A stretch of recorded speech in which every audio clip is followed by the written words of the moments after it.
Bonsoir à toutes et à tous. Je suis Jérôme Nitou pour vous présenter cette édition de 5 minutes sur votre chaîne Congo Réveil officiel. Bienvenue dans cette édition spéciale où nous revenons sur une décision diplomatique qui secoue l'actualité en Afrique centrale et dans la région des Grands Lacs. Il s'agit de la nomination par le Kenya d'un consul général à Goma, dans l'est de la République démocratique du Congo. Vendredi 15 août 2025, Nairobi a publié une liste de nouvelles nominations diplomatiques. Parmi elles, une annonce qui a surpris et même choqué. La désignation de Madame Judy Kiaria Nkumiri comme consul général du Kenya à Goma. Moins de 24 heures plus tard, la réaction de Kinshasa a été immédiate et ferme. Le gouvernement congolais a rejeté cette nomination, estimant qu'elle est inappropriée, contraire aux règles diplomatiques et surtout dangereuse dans le contexte actuel. Pourquoi ce rejet? D'abord, pour une raison juridique et diplomatique. Selon la Convention de Vienne sur les relations consulaires, lorsqu'un pays veut ouvrir un consulat dans une autre nation, il doit obtenir l'accord formel de l'État hôte, ce qu'on appelle l'exéquatur. Sans cet accord, un consul ne peut pas légalement exercer ses fonctions. Or, dans ce cas précis, la RDC affirme ne pas avoir été consultée. Nairobi a donc agi de manière unilatérale, en dehors des usages diplomatiques. Mais la question ne s'arrête pas là. Il y a une dimension politique et sécuritaire qui rend ce dossier explosif. La ville de Goma, capitale du Nord Kivu, est aujourd'hui sous le contrôle du mouvement rebelle AFC, M23, que Kinshasa qualifie d'instrument du Rwanda. Pour le gouvernement congolais, voir un pays voisin comme le Kenya annoncer l'installation d'un consul dans une ville occupée par des forces rebelles revient à donner une forme de reconnaissance indirecte à cette occupation. Alors, une question se pose. Pourquoi le Kenya a-t-il choisi précisément Goma et pas une autre ville de la RDC comme Kisangani, Lubumbashi ou encore Bukavu? Certains observateurs avancent que le Kenya veut renforcer son influence économique et diplomatique dans la région des Grands Lacs. Nairobi a déjà une présence militaire et diplomatique à travers les forces de la Communauté d'Afrique de l'Est et cherche à protéger ses intérêts commerciaux. Goma, malgré la guerre, reste une plaque tournante stratégique. Une ville frontalière, un carrefour économique, un accès direct au Rwanda et à l'Ouganda. Installer un consul à Goma, c'est se positionner au cœur même des tensions régionales.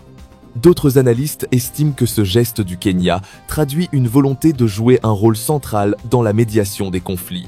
En ouvrant un consulat à Goma, Nairobi pourrait vouloir montrer sa proximité avec la population locale ou se placer comme un acteur incontournable dans toute future négociation de paix. Mais à Kinshasa, ce message est perçu tout autrement. Pour les autorités congolaises, cette nomination est non seulement une violation de procédure, mais aussi une provocation dans un contexte où la souveraineté nationale est déjà mise à mal par l'occupation de Goma. Dans son communiqué, le gouvernement congolais a insisté sur 2 points.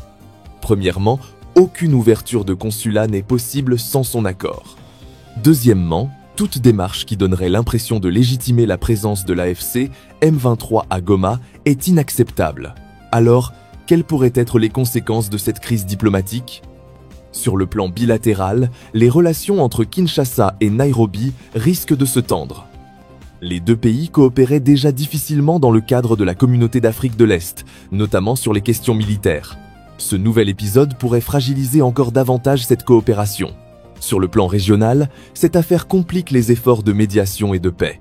Si Nairobi est perçu comme prenant position sur Goma, la confiance de Kinshasa envers le Kenya risque de s'effondrer.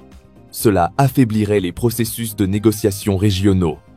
Sur le plan international, la RDC pourrait chercher à mobiliser l'Union africaine, les Nations unies ou même ses partenaires bilatéraux pour rappeler le respect de sa souveraineté et dénoncer ce qu'elle considère comme une ingérence diplomatique.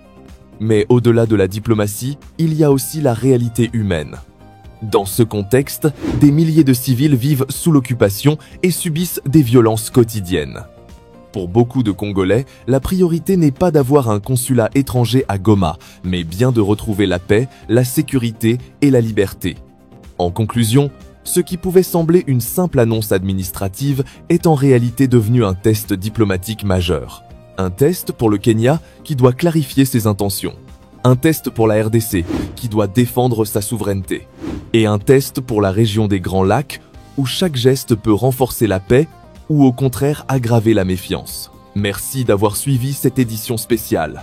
Un grand merci à nos abonnés pour leur fidélité. Merci aussi aux nouveaux qui nous rejoignent chaque jour. Si vous n'êtes pas encore abonné, je vous invite à cliquer dès maintenant sur le bouton s'abonner et à activer la cloche pour ne rien manquer de nos prochaines éditions. Et pour toute question, réaction ou autres informations, veuillez nous contacter sur notre adresse email officielle en bas à gauche de l'écran. Je suis Jérôme Nitou et vous étiez dans cette édition spéciale de 5 minutes sur Congo Réveil officiel. Bonne soirée à toutes et à tous.